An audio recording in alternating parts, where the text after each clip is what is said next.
Listening to a Weeby Geeks Network podcast. It's Pro Wrestling Cast. Shut up! My time has come, and that's the bottom line. With your hosts, Aljon and Steven. I've been the best ever since day one when I walked into this company. It's Pro Wrestling Cast, a weekly look into the world of professional wrestling. I'm gonna reach out right now. I want you at home to know my hand is touching your hand. Follow us on Facebook at Pro Wrestling Cast and on Twitter at PWrestlingCast.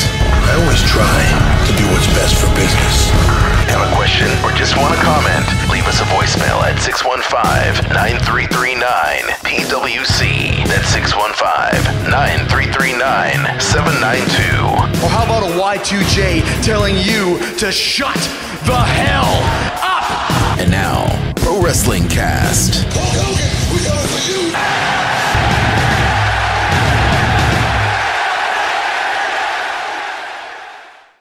Welcome, one and all, to the Pro Wrestling Cast. You can find us at PWrestlingCast on Twitter, ProWrestlingCast.com, and on YouTube, as well as iTunes, part of the Weeby Geeks Network.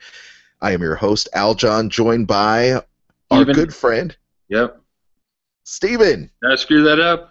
No, you didn't screw it up. You're fine. How are you? Coffee already. I'm pretty good. I'm pretty wired up. Now we're here talking about wrestling, the week in wrestling, what a week it has been. We've got so much great stuff going on, of course, today being Sunday, February 22nd of 2015. Tonight is the WWE Fastlane event. I don't want to call it a pay-per-view anymore. Do you want to call these things pay-per-views? Yes, I do, because I feel like the same way they would put them together to get buy rates and draw $50 per person, they are trying to actively pursue getting people to order this network, which is just beginning to not lose tons of money a quarter. Yes. Yeah, okay. So, well, yeah, it's a pay-per-view. Okay. You still have to pay to watch it. So, you know, a lot of people have been wrestling with that fact. It's like, it's not a traditional pay-per-view, but it is kind of, sort of. So, okay. You bought me. You sold me on it. I'll call it a pay-per-view. So the WWE Fastlane pay-per-view is tonight, and we will have. It's not really a pay-per-view. It's just kind of. You see, there you go again. Oh, I mean, you're right. You are right. I know what you mean. You're right. The pay-per-view is good, but it's not a pay-per-view. Okay, you're right. You're not paying. Okay. I don't know. Maybe it's not a pay-per-view. Well, today it may not be a pay-per-view because if you get the WWE Network today, it's free for subscribers if you sign up. So. Very successful move by them, by the way. That was well played. Well played. Yes. Well, before we get into our predictions for WWE's Fastlane, let's talk a little bit about who we are and why we're doing this Pro Wrestling Cast every single Sunday. You've got other pro wrestling podcasts, and we love the pro wrestling podcast. We love pro wrestling. But for me, I've been in commercial radio for a number of years, and we're also musicians. Steven is a musician. That's how initially we met. We know a bunch of people here broadcasting from Music City, Nashville. And I got into podcasting and webcasting several years ago. I was in a local rock station here in Nashville as a disc jockey and kind of parlayed myself over into streaming radio. And I run a Disney radio station called Sorcerer Radio, and I have a couple different podcasts, WDW After Dark and WDW Teak Room, that talk about Disney, Marvel, and Star Wars. And one of the other geeky passion projects I have is I love professional wrestling, and loved it since I was a little kid, watching WWE Superstars on Sunday mornings here on Channel 17 here in Nashville.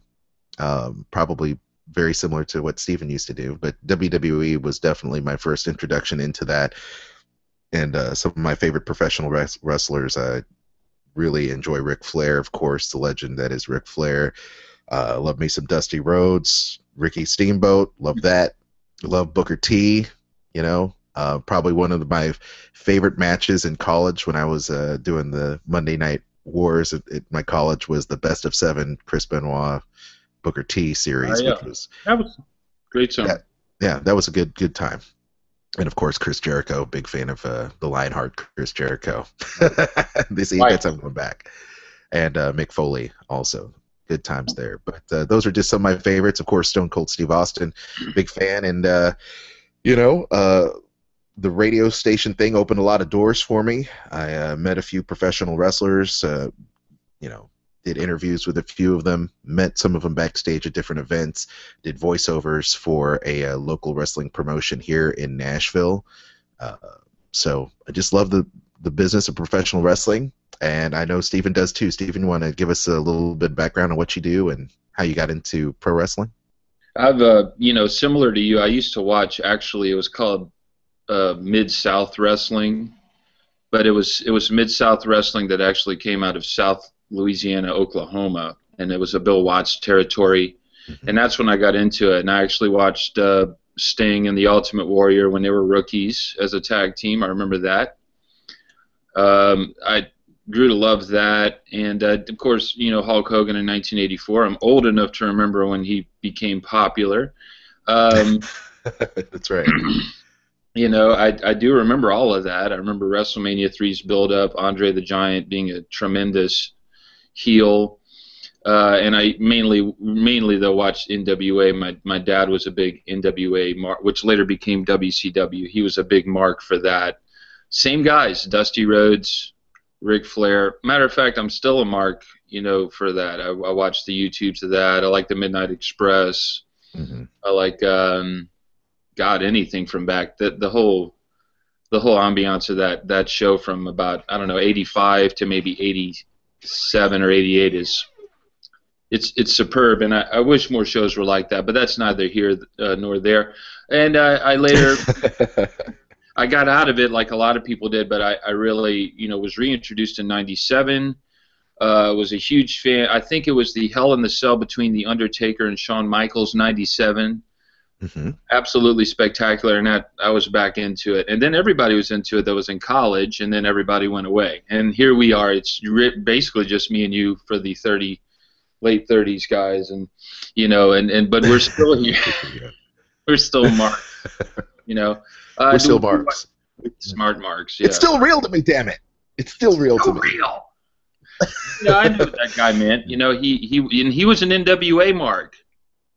Yes. I mean, I don't know. I mean, Tully Blanchard, any of that, all that. We were marks for that, and that was the best stuff to me. Just to let you know, I do like late '90s Japanese wrestling. I'm a big Manami Toyota fan. A lot of people don't know who that is. That's a female Japanese wrestler, and she is unreal. Go on YouTube. That Chris Jericho mentions her a lot in his podcast. I think he was interviewing Lita, maybe interviewing Gail Kim or something like that, and he'd mentioned her several times whenever he talks to divas about Japanese wrestling because of his stint there in Japan. So unbelievable in the mid-'90s when he was there. We're talking hour-long matches. We're talking brutality. We're talking stiff stuff. A lot of, I can't even begin to explain it. So I'm a mark for that too, and I like Kabashi, and probably my main markdom, just to wrap this up, would be Stan Hansen in Japan. His matches against Vader, Kabashi, and all that, just pure violence. Yes. Yeah, and he likes that. In NWA. What were you saying? That's right.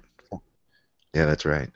Well, Steven and I are huge fans, and we know you are too. That's why you're listening to the show. I would love for you guys to follow us on Twitter at PWrestlingCast. On Twitter, you can also catch our hotline. Now, if you have anything you want to chime in and say to us, you want to give us your comments, make sure you leave us your name and where you're calling from. You can call us at 615-933-9792. That's 615-933-9PWC. And let us know what's going on in your world and what your thoughts are on professional wrestling. Before we get into the picks and the thoughts for WWE's Fastlane, let's talk a little bit about the week in pro wrestling news. There is tons of stuff going on in the world of WWE, Impact Wrestling, Ring of Honor, WWE going to be here tomorrow night, which is Monday in Nashville, the Music City, the aftermath of the Fastlane pay-per-view. It's going to be quite interesting to see how it all plays out. Having said that, Stephen, you've got some news, some headlines to talk about. Want to roll one out there for Well, us? I think the biggest news to me of the week, it probably isn't the biggest news to everyone, is the Colt Cabana podcast is being Colt Cabana as a podcaster and CM Punk are being sued by the doctor. What's his name? Amon? Am I getting that wrong? I believe so. Yes. Chris I'm having Amon. some issues. So. And basically, I listened to that entire 2-hour podcast and the one after it, and we had spoke about it privately. I feel like everything he said was probably correct. But the fact of the matter is, because Punk got so much money out of them in a lawsuit, which happened, I guess that would have been after the Royal Rumble, when he left. There was a lengthy period of all this back and forth. I think because they lost so much money in that lawsuit, they're trying to take a shot at him, and I think they're behind this whole thing. Honestly, I think they're like, hey, you keep talking bad about us, and we let you kind of go, and we're going to roll with it. And I think the doctor's like, hey, man, I've never, and now I'm all over the internet. I think that really could potentially have an effect on his career. And saying you let somebody wrestle with a concussion is a very dangerous statement in this day and age. Concussions have affected, like the Chicago Bears from the 1985 team. There was a thing on Real Sports with Bryant Gumbel, one of my favorite shows, by the way. And I mean, awesome show. Those guys are in bad shape. And to say that this guy allows that to happen means that John Cena is going to be brain damaged basically when he's 50. So right. That's kind of what the implication is, and I think he decided to leave for good. I think he wants to go to the UFC. I think he'll get beat up. If you want me to be honest with you, I don't think he understands. I mean, those guys are tough, but this is a whole different deal. But regardless of whether he understands or not, I think it's quite interesting that when you do a show like this, a podcast, if you write a blog, there is certain things that bloggers and podcasters don't realize from not having been in the world of media. I was media trained. I was actually trained as a journalist and a TV and radio producer, as well as a programmer. And there's certain things called libel. There's certain things called defamation of character. So when you state those allegations on a show, podcast, radio, whatever, self-broadcast, whatever it is, you have to say certain things like, okay, well, this allegedly happened. This is his experience, but even though you're saying this, Colt Cabana wasn't there firsthand for any of this. Right. Okay, he's acting as a conduit for CM Punk to get his word across. Therefore, he has to say, well, this happened. This is his words, and all this. This allegedly happened. This is reported from him. This could have removed all liability away from him and strictly on CM Punk. This is his story, and he did say this. This is his story to tell, but also understand as he puts it out, he needs to have a disclaimer and say, I wasn't there. He's my friend. This is a vehicle for him to say certain things, but understand as a journalist, I wasn't there. I'm merely just reporting this news. And then I would have reached out to WWE first and said, do you have a response to any of this before I publish this? Well, of course, Colt got fired by WWE and probably has some mixed feelings about contacting them. And then that's fine. But I feel that if you do anything like that, you may want to get the other side of, because it's pretty damning stuff. It is. What he said on the show. That's a heavy statement to make, It is. I mean, and for me, you've heard the show, you've heard the follow-up shows and things that he said. Right. I mean, I'm sure there's a grain of truth in everything, but how far do you take it, Well, I read Bob Holly's book recently, and if you want to know how much of a mark I am, I read a 300-page book written by Bob Holly. Actually, I'm sure he wrote it. I don't want Bob Holly to watch this and be angry. at me. That is honestly the last thing I want to have happen. He'll give you that Alabama slam right through that curtain behind you. Something really bad will happen. I'll put it that way. Bob, you're amazing. I think you're underrated if you're listening to this. Anyway, Yes. God, I lost my. And if he's listening, Bob? he can come on the show and promote his book, because we can reach out to Mr. Holly and have him come on and I think about Sparky Plug all the way to the hardcore Holly era. So no, don't. I read in the book he didn't like that, so don't do that. You see, we're gonna get hurt. We're getting hurt by a professional wrestler. That's what you're doing. Now, I got chopped by a professional wrestler. I told you that story the other day. I got chopped by your wife. Yeah, pretty much. She doesn't weigh 350 or 250 pounds. Yes, that's right. Well, I mean, it hurts a lot. It feels like getting punched, just so everyone, it feels like getting punched in the sternum. I mean, that is what it feels like. I told you that a few weeks ago, I work with a professional wrestler, Ulf Herman, and I was going to ask him. I said, "Hey, FBI, Herman, do you mind? Yeah, do you mind giving me an open hand chop across the chest? During the Consumer Electronics Show?" And you, of course, told me that you should probably never ask for that. No, I've seen Ulf Herman wrestle in ECW when he was here, 98, 99. Yeah, something like that. I wouldn't. Yeah, no, I wouldn't do that. He's going to teach you a lesson. He's going to chop you, and he's going to do it stiff, so you won't do that again, and so you'll get on a podcast like I just did and say that I got chopped and I felt like I got punched, but it did. Yes, and that's okay. It is okay. It is okay. I want to be humbled. Humble me. Okay. By the way, Iron Sheik documentary, that reminds me of, just caught it on demand. Excellent. Actually. Oh, cool. Actually, it was pretty good. I mean, there was some editing I didn't dig, but anything with Iron Sheik is pretty much a professional thing. Looked excellent. Just to wrap it up, Bob Holly had a staph infection, which CM Punk brought up. He had a staph infection. They had him go to Europe. He writes about it in his book. Now, I think it'd be pretty interesting to compare those two stories because they sound similar. Yeah. I'm just saying, but I'm not talking bad about anybody. No, you're right. He almost had his arm amputated, and that really did happen. Yeah, it's legit. Those staph infections are serious things. I don't know, what the end game is with all this back and forth. I think it looks bad and it's sad.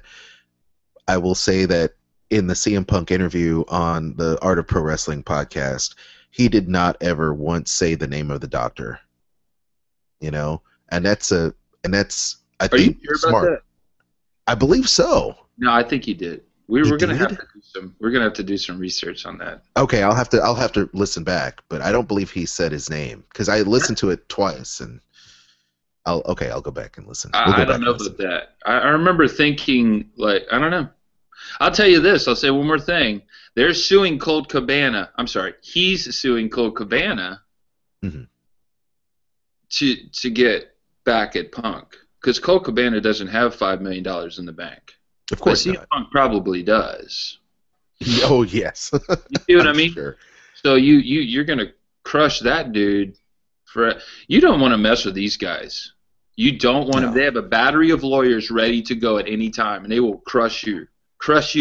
Just like the Ultimate Warrior is going to crush an opponent, they will crush you with their lawyers. And they've made that very clear over and over again. The federal government came after Vince McMahon. He said, I ain't even worried about it. And he won. I don't even know how that happened. But he did it. This whole, the minutia of what the WWE is comes from him, and they don't back down from people. And they lost money on this contract dispute with him. They paid it out. I think he was just mad because he didn't know what the pay-per-view, the first thing we talked about, the pay-per-view revenues, how these guys got big checks. You get a check for $55,000. All right. You get a check for $9,000 if you're Bob Holly. Whatever it may be, it's a big bonus that you get 3 times a year with WrestleMania, SummerSlam, Royal Rumble. That seemed to be negated. From what I understand, they give the bigger guys the bonus. If The Undertaker wrestles at WrestleMania, and Christ, let's hope he does. Because if he doesn't, he is going to get a check. I think he will. He's going to get a check for $1 million or something like that for one match. And that's just it. Now, if you're Crash Holly and it's 1998, and you're not in a pay-per-view and you're in the dark match, you're going to get a check for $2,000. That's just how that works. Now they don't even. He didn't understand how that would work. He took him to court. He got his money, and now they're like, all right, we're going to hurt you and your friend. I think that's what's happening. But to be honest, the doctor has a pretty good case. That's just my opinion. I don't know anything about it. We're not legal. We're not legal people. We're not legal people, but don't mess with those guys. They will take you to court.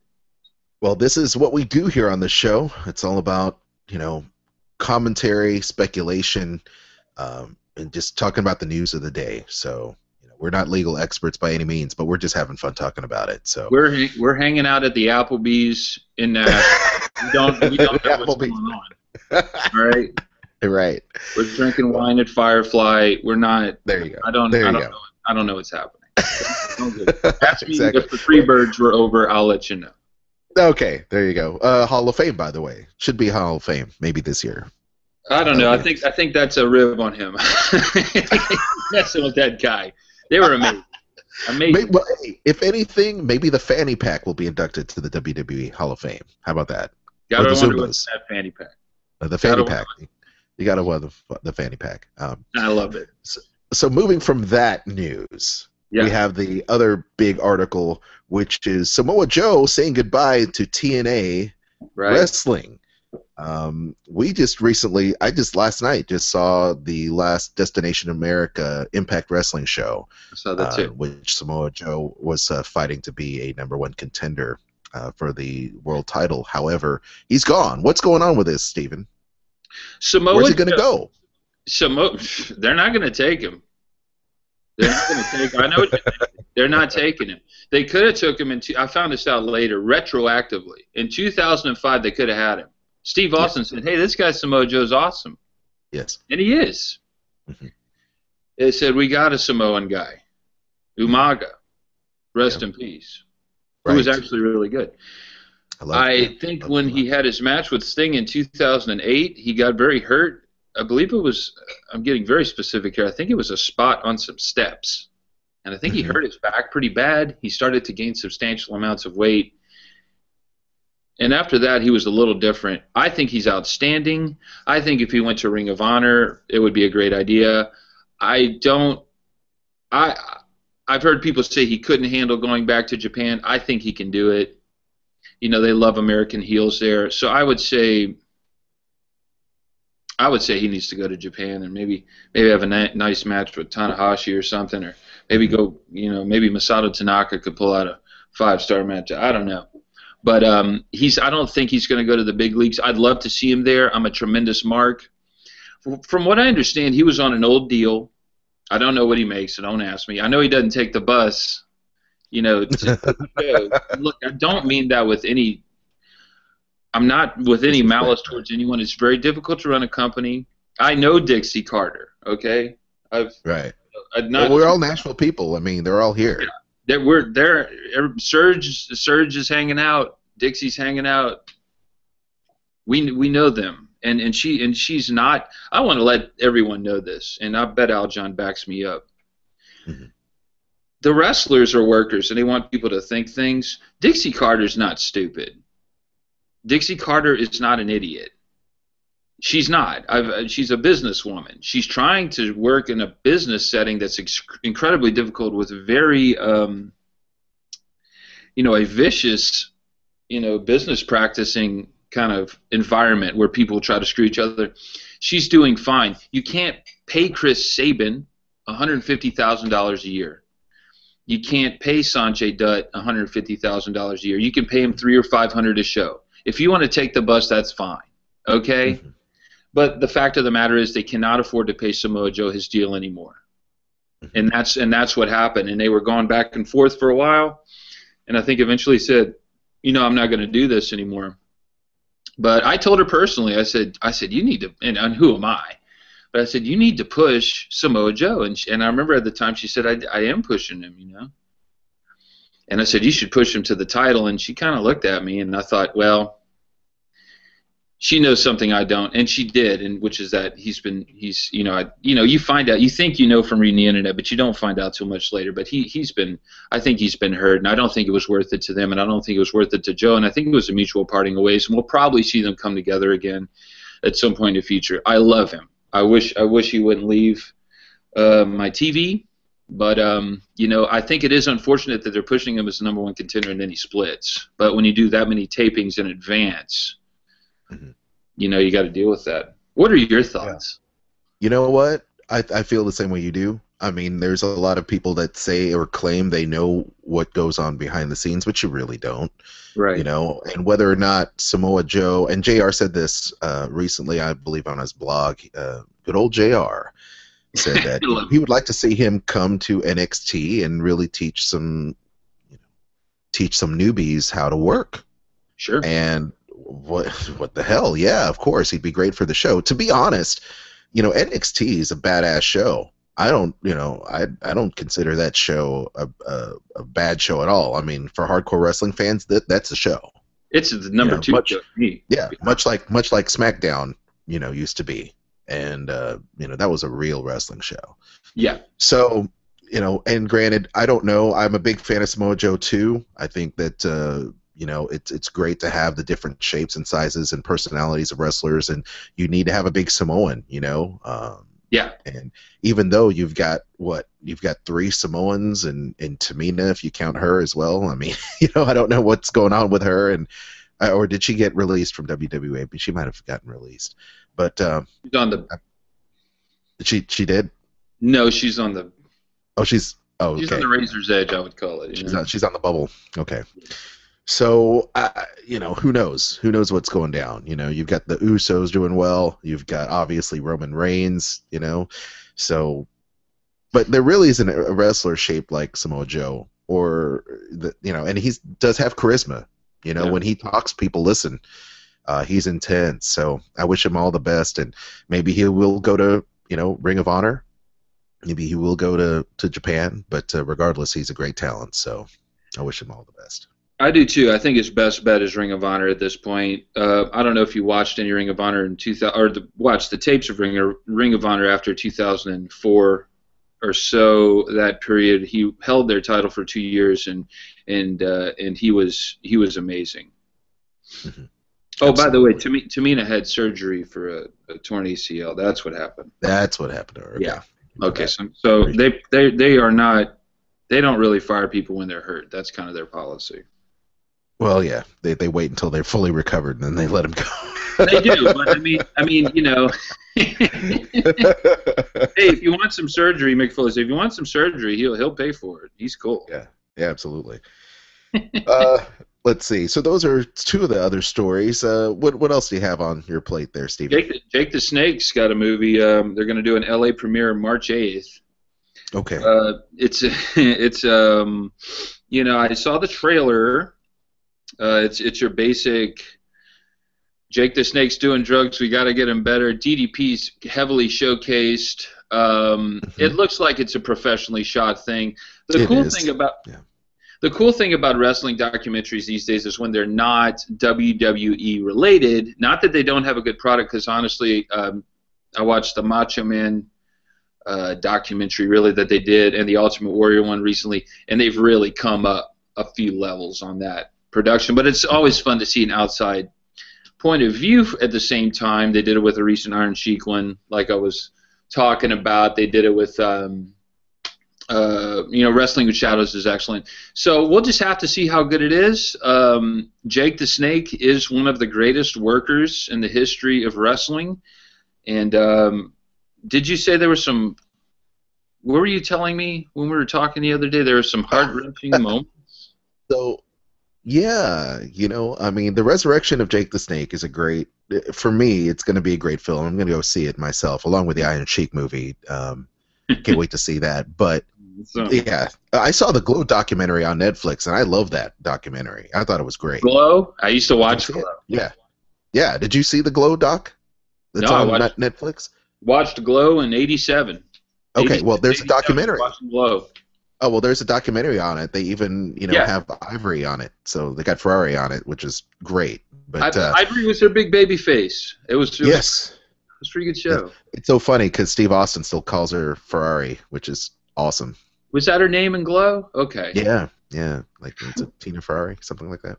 Yeah. Real hot. But That's yeah, it. oh, she's still hot, man. Still hot. Still Sorry. hot. What's Still wrong? hot. Sorry. I know. Ivory will kick your ass, man. Yeah, she really. So, She was a big body. I don't know if you've seen but it. the resurrection of Jake the Snake, I totally agree. Awesome talent. He does take people on a journey. Anytime he opens his mouth, he's a great storyteller. I met Jake and DDP several times last year. Right. I went to the Chicago Comic-Con, which I plan on doing again, and also at the Nashville comic book convention and the horror convention, and met him, and I said, "Hey man, it's good to see you back there." Talk to DDP. "Hey champ, you're doing great. Love DDP yoga. It's great."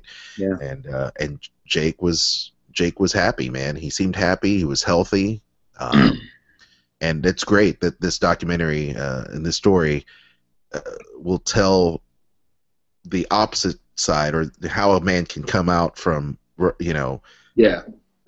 beyond the mat, that film, and then totally change his life around for the better.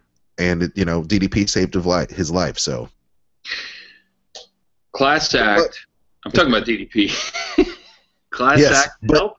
yeah, Good. DDP is great. I met DDP back in '98, I think. That's when DDP I met was him still and Ernie great. Miller.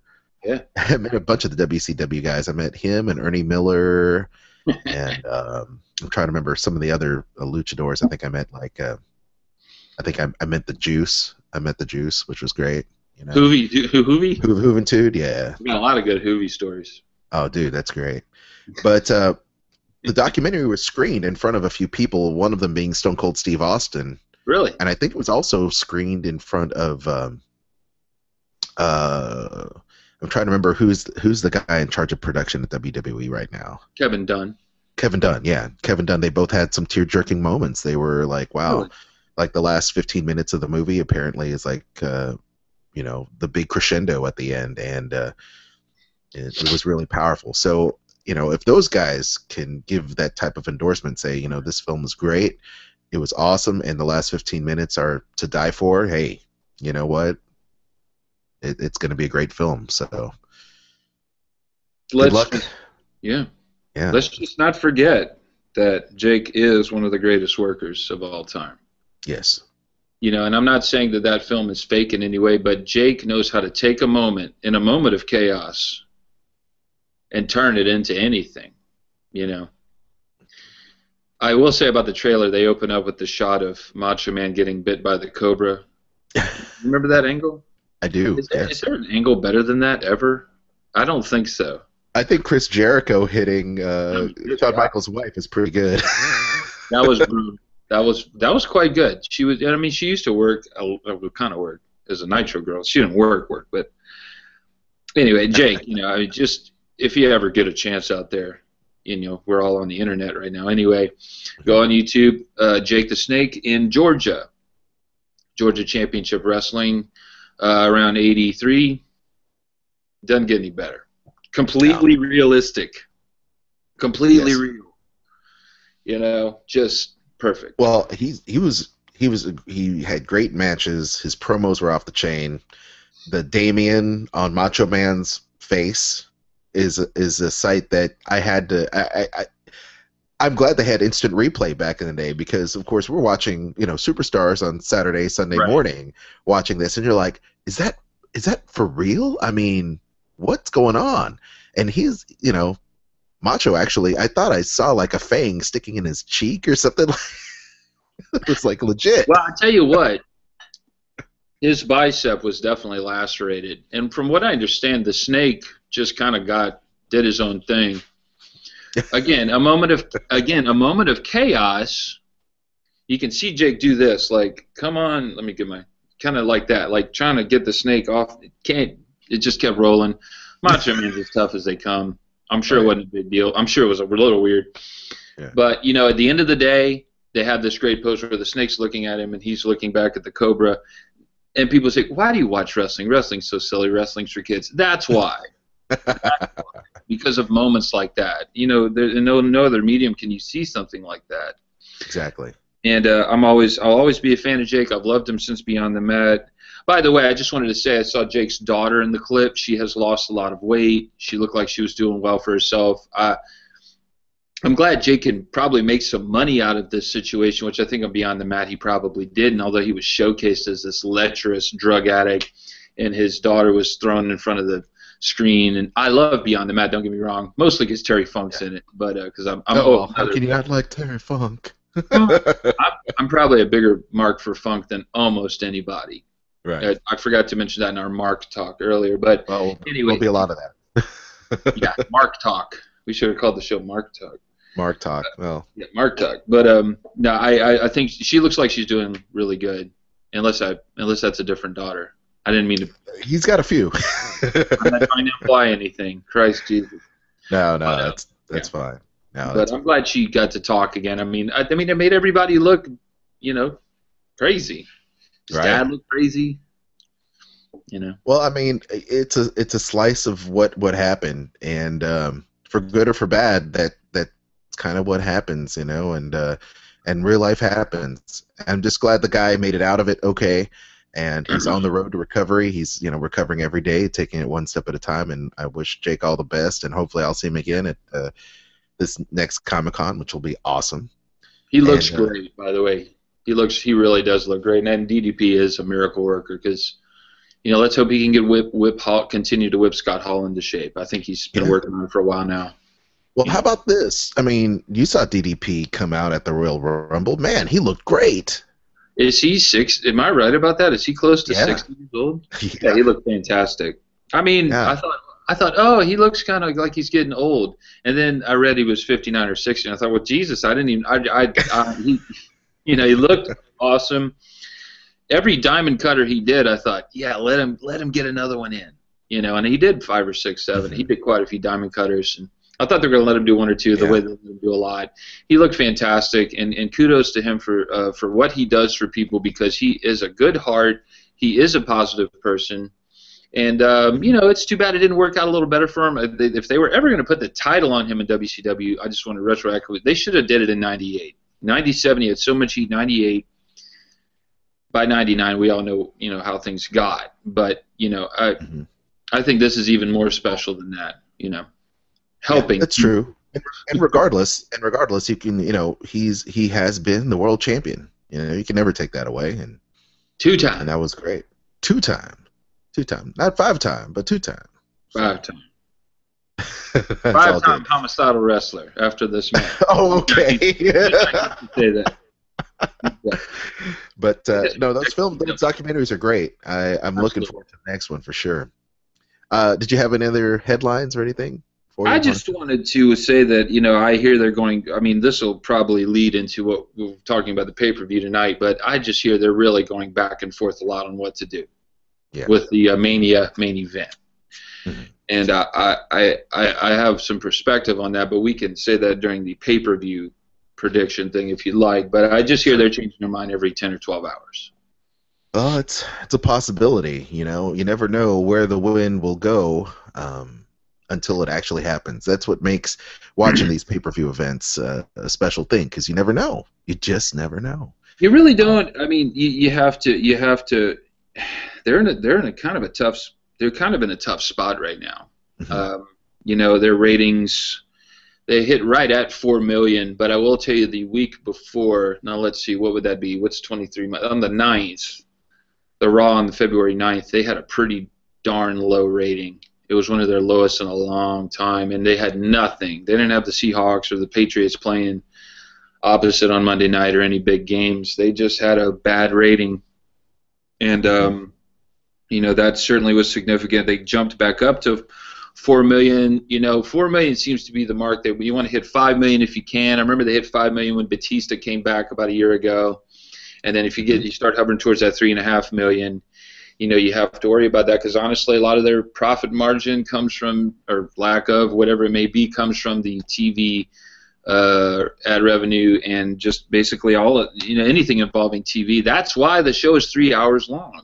They That's need right. the money for the TV. The TV rights and everything that goes along with it is what keeps them afloat while they continue to try to make things work. They have the February free month for the network. I recently found out that they added 200. They had 240,000 people, okay, that did the free month. Was it November? It was November. Yes. They held on to about 160,000 of those people. So that's tremendously successful. So we're going to do a free month again. They say they're doing, I should say, and we'll see what they can hold on to. So they're going to do the free month. Then March you have to reorder it. So you're going to reorder it to get Mania. You see what I mean? So we'll see. Well, it's a great deal. Like I said, it is. Typically, you and I spend money on one pay-per-view a year. At least I do. You may have done more. Yes. But typically, if there's, you've done more. I typically buy. Not anymore. Right. I typically buy one pay-per-view. Back in the day before I was married, and I've been married now for 11 years. But I used to do more. I used to do all the big major pay-per-views. I did one every quarter. And I also did MMA, by the way, back in the day, Yeah. But now it's great. The network, I think, is a great value. I fill out all the fan surveys that come my way. I tell them what I feel, right? Because where this company should go. I write little suggestions in the box, and I do whatever I can just so I can improve the product. So if you're not doing that as a WWE fan or a WWE subscriber to the network, you should. You should tell them what you like. You should rate your matches. You should give them feedback, and trust me, they read all of that stuff. They're trying to figure out what to do. Yeah. They want $5 million a week. They don't want 3.5. No. They want. No. They'll listen to you. They will listen. Yes, and speaking of ratings, I don't know if you watch this show, but this is the way I got my wife back into watching wrestling. Now, my wife, God bless her, she watched wrestling. Back in the 2000s, back in the aggression era, okay? Right? The ruthless aggression, and she was like, "Man, I love the Hardy Boys. I love, RVD. I love Rey Mysterio." She's a big high flyer, right? Fan, and I was like, "Hey, you need to check out Sabu. You need to check out Sabu. That's awesome, And she's like, "Yeah, that's good stuff." But she has recently got it back into wrestling because of Total Divas. Okay. And I have to admit, I watch every show and I love the show. I've seen it from day one, and I watch it every Sunday night.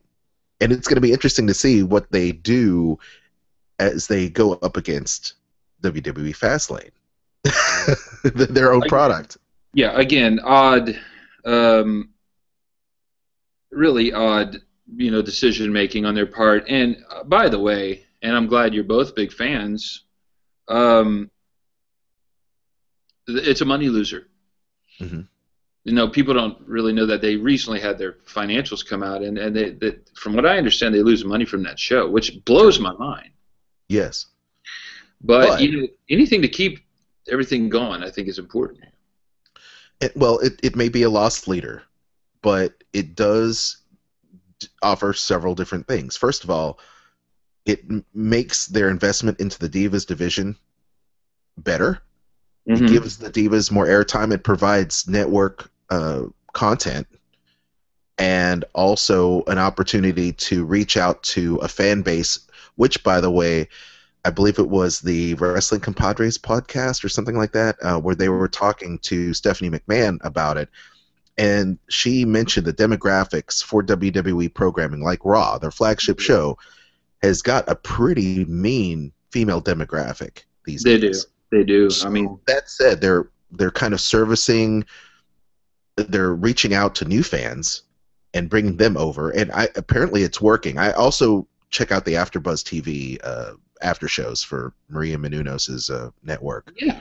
And it's a great, hearing the ladies talk about wrestling and Total Divas is great because they're starting to get into it. They understand, what's kayfabe. They understand, who these characters are and their names and their real life and how their storylines intermingle. And it's really fascinating to hear from a new wrestler's fan perspective, especially female, right? How they approach that genre and what they like to see versus what we like to see as old school wrestling fans go. So, Well, I can give you some perspective on my wife's view of the show. You know, first of all, Terry started watching when she met me. Okay, so that would have been 2001. So as you know, that's right when things got bad, ratings wise. Yes. 97, 98, 99, 2000. Good God, you know they lost $3 or $4 million for 1995-96 fiscal. 3 years later, they made $456 million. So if you ever wondered if Steve Austin was over, I mean, for real, $456 million. Even the year they lost all the money with the restaurant, they've still made $100 million. Right. So she got to see it from the tail end. So what you basically have is the beginning of the Lesnar era on through. And the thing about it, I think, for a female demographic is this. You know, it's a very when there's things with the women wrestlers are very important, I think, to the female demographic, and I think they're really screwing that up. So, you know, it's like they think like, well, Roman Reigns is attractive, and they'll like that. You know, that's not really how that works, you know, although he is very attractive. Could we both agree with that? No, okay. He's all right. He's all right. So hey, look, I'm not too bad. Yeah, I'm going to borrow a page out of Daniel Bryan's playbook and say, like, you know, we're both good-looking guys, you know. That was funny. I'm glad they did that. But that was a great line. Yeah. And I said to Terry, I said, why is this show? I said, why do these divas angles suck? And she says, not the total divas, the angles involving divas on the show. And she said these storylines are petty. So every storyline you get is this. So, you know, let's compare it, counterpoint it. Jake the Snake, he's going to beat up the Macho Man's wife. You're right. You know what's good? He's got a snake in his arm. This is a bad guy that has to help. He's got a badder guy messing with him. They have to fight. This isn't about a match. Jesus, did that snake really bite him? Is he tripping? Did the venom get in him? All right, what's the Divas angle? What's the Divas angle? You're fat. No, really. You're fat. Your dress is stupid. Your hat's stupid. Yeah. It's dumb and it's petty. And I don't know who's writing that crap, but it doesn't make any sense. Huh? Yeah. What? I'm getting cues from someone whom I might have just been talking about. Sherry Martel. That's Martel, yes. Scary Sherry. A girl can get into. You know, she's attractive. Yes. And she will beat up somebody. Oh, and she knows how to cut a killer promo. So. And she was there for the infamous Booker T moment. That's right. She handled that with style and grace. She laughed it off. She kind of was like, "Don't worry about it," you know. No. As opposed to Stevie Ray, who had the double hand palm. He's like, "Oh well, that's maybe Booker T's best promo." I think it was great. Hey, I was like, let's watch Booker T against Hulk Hogan. Honestly, I think we're gonna end. I think we should end the show with an audio clip of that promo. Yeah, we will end the show with the audio clip of maybe the best promo in WCW history. Probably. Yeah. Not NWA, but WCW from '94 or whatever it is. Yes. So that's the problem with the Divas. It's petty. You know, the girls all look the same to some degree. You know, the girls, they need to give them quality stuff. The Stephanie well, it doesn't hurt. Last year was excellent, by the way. The SummerSlam match was awesome. Two of them are twins, so I mean, you can't tell one over the other. Yeah, I'm not watching this show to see good-looking girls. By the way, I mean that's not in my mind at all. You're watching this show. You got Dolph Ziggler coming out with his hair, and then you're going to see a girl. I mean that doesn't compute. Well, I tell you, I understand. The biggest storyline, they have totally dropped the ball, and I don't know. It must be. You see, and here's the thing. I don't know whether or not we're still being worked, or if they're just plain stupid. You know, what? Because there's so many things that they are manipulating in terms of storyline. If they're just, if we're just being worked, or if it's just, I don't know. The bottom line for me is when it comes to the Divas division, as it were, you're right. The storylines have nowhere to go. There's no like clear direction on what to do with them, these ladies. It seems to me like the biggest thing they could have done and the most exciting angle they've done in years was Stephanie versus Brie. That probably was the best angle of the last summer, by the way. Yeah, and they screwed it up. They screwed it up at the end. Okay, so now we know that it's going to be sister versus sister. And now what? They're both together, all honky-dory, loving on each other. I'm like... Let me tell you something, Chief. Tell. This is why that happened, and this is why that worked. And nobody wants to admit this, because they want to be negative, and this is a chauvinistic damn fan base. Stephanie McMahon probably cuts behind Paul Heyman the best promo on the show. It goes Paul Heyman, Stephanie McMahon. That's what's going on. And probably John Cena, as much as we hate to admit it, he is very good at what they give him. And Bray Wyatt's excellent, blah, blah, blah, blah, blah. Jericho, you can go on and on. Stephanie McMahon, go and look at it. Her promos are excellent. She's funny. She's a real heel. Okay, she's not a tweener. She's everything that those damn divas should be. Okay? Even the match she did at SummerSlam was I was watching the whole match. I was like, this is awesome. They put it together slow. Psychology was good. It wasn't like, Nick Bockwinkel, but it was excellent. What's the matter? You don't like Nick Bockwinkel? Oh, no. I'm saying that's great. It was fine.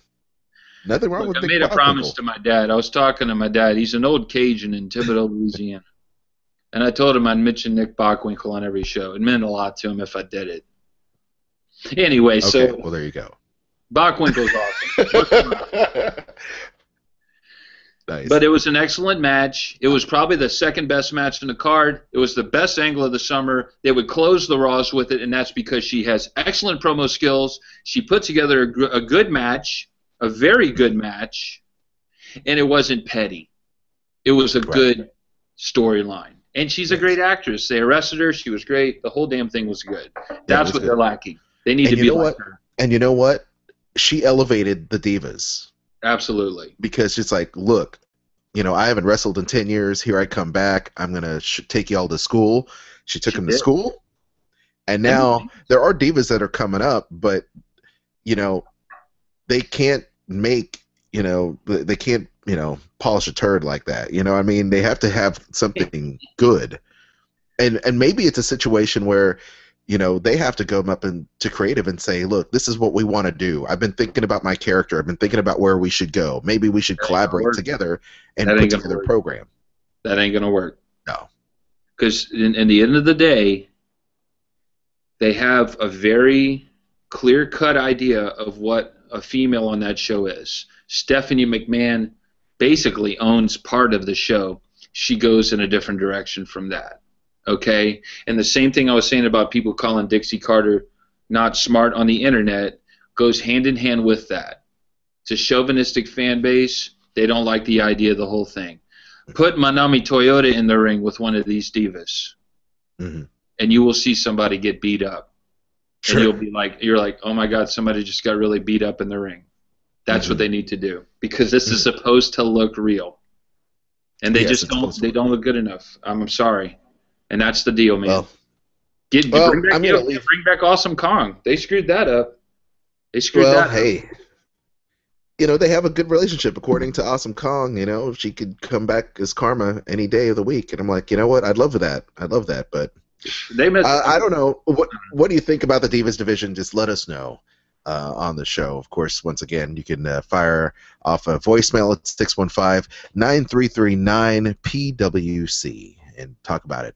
We're running out of time, but let's go ahead and do this real quick. Let's talk about, and there's so much to talk about, Fastlane for tonight. Yeah. What are your thoughts on Fastlane? Who's going over? Who's going under? What do you think it shall be? And I've got the lineup right here. So what do you say about that? I was trying to find the lineup. That's why I was looking down. I know, like we're like the time is ticking. I'm like, we gotta knock some of this out. Who will win at Fastlane? We're gonna go through the lineup right now. Yeah. I am done a lot of research on this. I'm ready to roll. Okay. Okay. So I'm scrolling down just to make sure I don't lose anybody. United States title match. Right. Okay. Rusev versus John Cena. All right. Here's what's going to happen. They're going to have Rusev go over strong. Yes. He's going to, now, you might have noticed Cena got a lot of heat on Rusev. He beat him to death on Raw. Yes. That is always a clear-cut sign. I don't need any inside information. He is going over Cena. He's going to beat him down and pin him, similar to how we did with Lesnar in SummerSlam. He will be very competitive, but he'll lose. He'll probably do a dramatic moment at the end. He'll train. He'll say his prayers and eat his vitamins and get the win back at WrestleMania. Rusev is excellent. I think they'll probably give them 15 or 20 minutes. If they do, we could see Rusev's best match. But I think they want to see what Rusev's made of. I think they want to see. Yeah. I think it's very odd to do this before WrestleMania. But, hey, whatever. I think Rusev's going over. Well, I think this is, once again, I think you're right. This is the test. Let's see how he can go. Let's see how he can bring some prestige back to the U.S. title and see and make it meaningful. I mean, look, it's not every day that someone from the world title picture comes down a level to try to put someone over. You know? Right. I mean, this is for the U.S. title. This is the title that John Cena made back in the Ruthless Aggression era with the spinner belt, the very first spinner belt. Right. So, I was going to say Lance Storm, but okay. Well, he did hold the Saskatchewan Heavyweight International title. The fact that you watched during that period of time is a testament to both of our marketing. I know, right? That was a rough time. That was a rough time. Well, I agree. I agree that Rusev over Cena tonight at Fastlane. Nikki Bella versus Paige. Petty Divas match. Petty storyline. I think Paige has a lot of ability.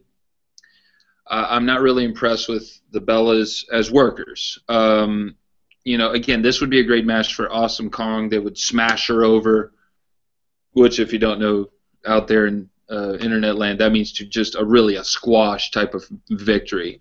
Just smash over. She'd clear the ring. She'd clear the ring. Clear the ring, destroy.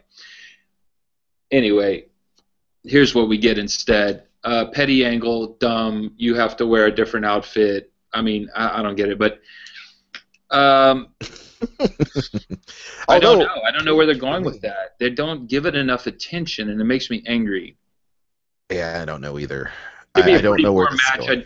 I don't think she can carry Nikki Bella to a good match, and I suspect it'll be 5 minutes long and not very good. Unfortunately, no Sherry Martel. No Sherry Martel, not in this one. Right. Maybe if she lent her spirit to the Divas, it might elevate them. I don't know. I'm going to say that Bella goes over. Bella goes over. That sounds about right. Yeah, I think so. I think she's going to keep the title as well. I think it's going to further add a little more fuel to their, if you want to call it a feud, feel free. I think Paige will get her comeuppance, and she may get her WrestleMania moment next month. That's what they're probably building towards. I mean, they could do it a lot better than this, but that's fine. We'll see. This may just be the very first in a, in how they ratchet up the entire WrestleMania build-up. So We'll see. They have time. So I wish them the best. But Nikki's going over Paige tonight. Yeah, Roman Reigns. Actually, let me make sure. Oh, before we do that, let's do Intercontinental Championship. Right. Hughes Barrett versus Dean Ambrose. I would say Ambrose, wins in 7 or 8 minutes, and we see Ambrose as a permanent fixture as an Intercontinental Champion. I've followed Ambrose since he was John Moxley. By the way, I love that name. By the way, John Moxley was a great name. It was, and they don't, but they don't own it. Yeah, I know. By the way, do not YouTube John Moxley and CZW if you don't want to see some really disturbing things. Like, it's pretty gross. Okay, this guy was a vicious hardcore wrestler. Yes, and he did some Cactus Jack in Japan type of stuff. And he's a great promo. He's one of their chosen guys. I think he goes over. It's evident to me because you haven't seen Barrett do hardly anything. I think he would be good in that position, just having Intercontinental Championship matches. They obviously don't want to put him in the main event picture, which may be a mistake. He has a lot of heat. I think he's a good underdogish type of almost main eventer guy for their show that the fans get behind because he's not in the main event. And I think he wins this in a probably competitive but probably not very long 7 or 8 minute match. That's what I see. He goes over. Agreed.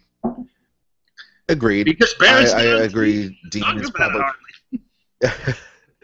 Where's Barrett? I mean, and it's unfortunate. It's unfortunate because I like Bad News Barrett. He just got snake bitten with that injury. He had a lot of momentum going before he got injured, and now we'll see. I like Bad News Barrett. I hope he can come out of it better. And you never know. I mean, this could be a feud, but I believe that this is not the feud that they want Ambrose to have.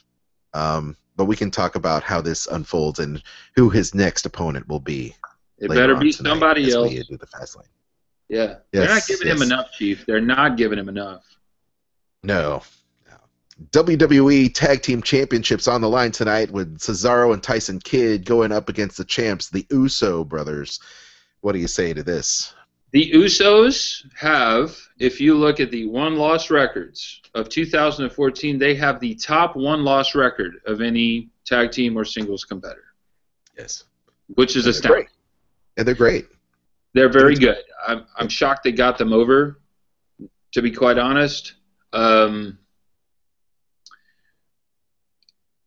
Kidd is snake bitten by the glorified jobber thing. I think if they give them time, and it looked like they had 3 or 4 matches promoted. All of a sudden, it looked at the card they had 8 or 7 or 8. Mm-hmm. I don't know if they'll give them a lot of time. If they gave them 10 minutes, it would be good. If they give them 5, it won't. It comes down to that. I think the Usos, I don't see them losing the titles yet, and I don't see them being on their Mania card. I think they threw this in there. I really do. And it could be a really good match. This pay-per-view could be really good if everyone has good matches. They've set it up pretty good, actually. And that could be a sleeper match. It could be a sleeper match, but I don't know.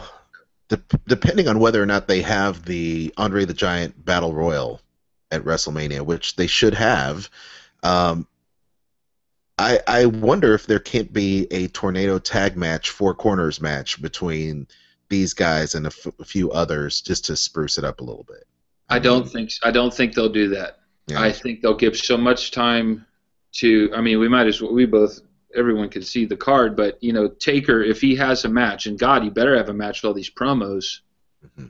If Taker has a match, if Cena has a match, if you have a main event with Lesnar, Reigns, whatever it is, doesn't leave a whole lot of time. Trips, I don't know. That's like 2.5 hours right there for those, because they give so much entrance time, so many promo videos, 20 minutes a match, 30 minutes for some of them. I don't see them doing that. Honestly. Yeah. Well, there you go. Regulated to the Battle Royal. We're going to see. I like the tag team of Cesaro and Tyson Kidd a lot. Excellent. I think they're great. I mean, dude. But I see the Usos retaining their belts. So. You know what? I take back my prediction. I think it'll actually be a really good match. Now that I think about it, no matter what amount of time, they're going to have to give them 7 minutes, I think. And it'll be 7 minutes is just enough to have a great match. That's what I say. Well, they can pull it off. They're entertaining for sure. I like the Usos. I like this Cesaro Kid teaming. I think that may be one of the matches of the night, perhaps, maybe. But this may actually overtake it. It's possible. Goldust versus Stardust might actually be a contender. The Rhodes family feud will continue. We've been speculating about it for years now, finally coming to fruition. Really? What do you say? Does Goldust go over, or does he go in a heap? Goldust is, not to burst anyone's bubble or spoil anything, Goldust is retiring from active competition. This will probably be his last match. He puts his brother over strong in this. I was very disappointed with Dusty Rhodes' promo on Monday. I didn't see any of the fire. No. Incredible promos of Dusty Rhodes, one of the greatest ever.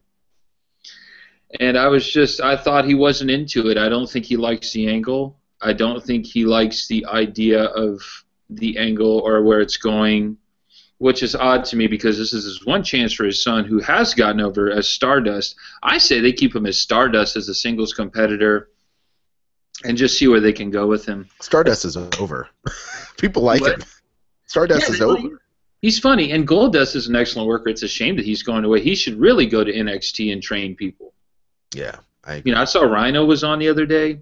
We haven't talked about that much. I hate to break this in, but NXT is an excellent show. It really should be checked out. Their last pay-per-view was tremendous. We should have said that, but hey. It's better late than ever. We'll talk about it. We're going to have some time. We're going to talk about it for sure. I also see Stardust going over. I don't know if this is going to be their last match. I think for someone that has contributed so much to the business in terms of really opening the door for the Attitude Era, Goldust should go out like in a blaze of glory. And having that underwhelming promo from the man who made promos, Dusty Rhodes, I don't know. We'll have to see. But, I think Stardust is going to go over. But I think they may actually have an opportunity to do a WrestleMania moment if they will allow it. And I hope they do. They won't. I'm thinking. You see, there it is again. I'm the face. I'm the positive one. You're the heel. Hey, let me talk like the heel for a second. You can go back and watch this in about a month and a half and say, "Oh, I'm not the heel." No. You're realist. In this situation, I am a heel, obviously, in life. Clearly, you can ask hundreds of people, but the thing about it is they don't give those guys much attention. You're right. And that's. I just want to think the best. I want to think the very best of them. Because you're an excellent, positive person. You are a true WWE fan, much like myself. I know. I want to go this. I know. I want to see. I want to see the best feud possible. This is not it for me. I want it. I want so much. I do want so much. Go ahead. The heel turn wasn't effective enough. That's the bottom line. Yes. And that's on them. That's on the writers. I don't understand. Well, okay. Let's move on. Ziggler. This was thrown on at the last minute. Ziggler, Rowan, and Ryback versus Rollins, Kane, and Big Show. So the Authority going up against the future faces of the WWE. Who goes over? Rollins, because he always goes over. Rollins pins Ziggler. If I see the Big Show and Kane in one more main event, I'm going to put a rope. I'm going to tie a rope and hang myself. I can't. Why are they in every damn main event for a month now straight? I love both of them. They're mid-card, high mid-card guys. This is the type of match they should be in. I see this being a great match, actually. This will be a sleeper match. You said the Usos. I say this. You know what? I agree. I think the faces may have an opportunity to really shine, but once again, the man with the Mr. Money in the Bank, Rollins, is going to go over with a pin on Ziggler. I really hope the feud for Ziggler and Rollins happens because those guys are just electric in the ring. I see that being a Mania match. Now, that's why I don't see Cody having a match. That's why I don't see the Usos in a tornado. That's what I'm seeing. They need Ambrose on the pay-per-view, and they need Rollins. They should do Ambrose versus Rollins, really. That's really what they need to do. I just hope that the titles some title's going to be regulated to the WrestleMania opening, the pre-show, and I hate to see that go to the tag teams, but it may just have to be that way. Yeah. Let's see. Pre-show match. Yeah, the pre-show. So, last but not least, Roman Reigns versus Daniel Bryan. Winner faces Brock Lesnar at WrestleMania. I think this is going to be a schmoz. Okay. Okay, look. Here's what's going to happen exactly to the T. You can rewind this later and see if I'm right. Here's what they have. I've thought about this a lot. This is the only thing they can do. Here we go. Schmaz. No doubt. But look, here's what's going to happen. Succinctly. They have a schmaz. Reigns shows heel-like tendencies in the match. He beats him down for 10 minutes. Bryan makes great babyface comebacks. The crowd gets behind Bryan. Reigns is beating him down. There's a schmaz, probably involving Triple H. We have to talk about Triple H thing real quick, too. Probably involving Triple H in some way. Mm-hmm. Triple H will be involved. Lesnar, I don't see being involved. They do the match at Mania as a three-way because that's the only thing you can do. You can't do Lesnar-Reigns. You can't do Bryan-Lesnar. Bryan's not as over as he used to be, by the way. Well, that's a lot of heat got. Dissipated his heat. Yeah, they realized they're gonna, stupid. Oh, they screwed that up. Look, they go to the match. It's a three-way. That's the only way it can be. During the course of the match, they'll have two pins. I do predict this. This is the bold prediction. They pin Lesnar early. Reigns pins Lesnar, or maybe Bryan. Lesnar's out. Everyone's shocked. He goes to the UFC or whatever he's going to do. I hope they keep him, though. They need him. Christ, they need him. Then at that point, it's Reigns-Bryan. Reigns turns heel with the help of Triple H, and he's the heel champ. And Bryan's their top babyface again. And that's why I think it's a schmaz. That's the only thing you can do tonight. Yeah, only I thing. agree. We'll see how it unfolds. Those are our predictions for WWE Fastlane. I agree wholeheartedly. Steven and I are on the same page. We don't have any dissension this time out. Quite interesting. Let us know how you feel about it. Leave us a voicemail at 615-9339-PWC. You can follow us on Twitter at PCast on Twitter. P Wrestling Cast. Gosh, man. Holy smokes. I'm losing time. This is crazy. Follow us on Twitter. Check out our YouTube as well. This podcast going up there on the We Be Geeks network of podcasts on iTunes. You can check out We Be Geeks as well as all of the other geeky webcasts about comic books and pop culture there at webegeeks.net. So we'll see you later on tonight for the aftermath of tonight's WWE Fastlane 2015. I'm Aljon on behalf of Steven. We'll see you next time. Adios. Thanks for checking out Pro Wrestling Cast. If you've got a question or comment, leave us a voicemail at 615-9339-PWC. That's 615-9339-792. Follow us on Facebook at Pro Wrestling Cast and on Twitter at PWrestlingCast or email us at ProWrestlingCast@gmail.com. It's still real to me, damn it! The opinions and ideas presented in these podcasts are those of Pro Wrestling Cast and are for entertainment purposes. You're awesome. Thank you so much, Mr. Fuck, for saying what needed to be said.